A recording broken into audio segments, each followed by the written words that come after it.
नमस्कार सगळ्यांना, जय महाराष्ट्र. मी आज बनवते गुळाची चहा.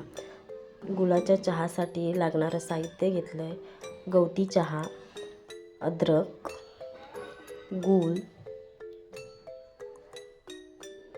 आणि तुळशीपत्र घेतलं आहे आणि थोडे मसाले घेतले. पातेल्यामध्ये पाणी गरम करायला ठेवलं आहे. त्याच्यामध्ये आपण दूध ॲड करूया. आता दूध ॲड करते. आता छान दुधाला उकळी येऊ दे. मग त्याच्यामध्ये मसाले गवतीच्या ॲड करते. त्याच्यानंतर तुळशीपत्र, अद्रक आणि अख्खे मसाले. तुम्ही चहाचा मसालासुद्धा वापरू शकता. हे पदार्थ बारीकसुद्धा करून घेऊ शकता मिक्सरमध्ये. मी असंच टाकते. आता दुधाला छान उकळी येऊ दे. दुधाला छान उकळी आल्याच्या नंतर मग आपण चहापत्ती टाकायचे. थोडंसं उकळी येईपर्यंत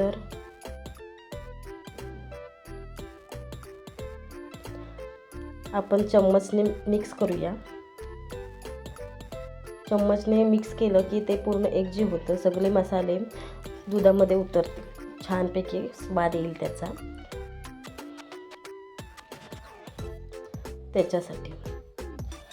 थंडीतून मैत्रिणींनो, गवती चहा हा खूप आरोग्यासाठी, गुळाचा चहा खूप चांगला असतो. तर बनवून बघा.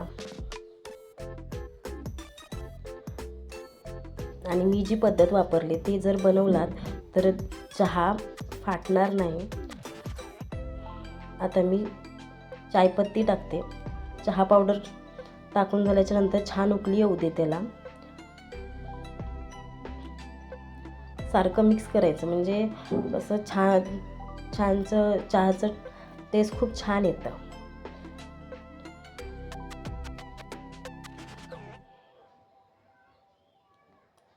आणि हो, जर चहापत्ती न टाकता असाच जर हा काढा मुलांना दिला तर त्यांना कफ होणार नाही आणि ते चांगलं असतं आरोग्यासाठी. त्याच्यामध्ये गूळ टाकून द्या. गुजरातीमध्ये त्याला उकाला बोलतात. हे लहान मुलांसाठी सुद्धा चांगलं आहे, कारण त्याच्यामध्ये मी तुळशी ॲड केले, अद्रक, बाकीचे काही मसाले ॲड केलेत आणि गूळसुद्धा ॲड केलं. आता गूळ मिक्स करून घेऊया. गॅसची फ्लेम थोडी लो ठेवली आहे. आता गूळ ॲड करून घेतले, म्हणजे आपलं दूध फाटणार नाही, चहा फाटणार नाही आणि छान चहा होईल. बघा, आपला चहा छान रेडी आहे. आता गूळ बारीक करून घेतले मी. बारीक करूनच टाकायचं आहे, म्हणजे चहा आपला फाटणार नाही. असा बनवून बघा तुमच्या घरी. मी गॅरंटी देते की तुमचं दूध फाटणार नाही, ही जर पद्धत वापरली तर. पूर्वी आमच्या गावाकडे काला चहा त्याबरोबर गुळाचा वापर केला जायचा, कारण त्यावेळी परिस्थिती अशीच होती.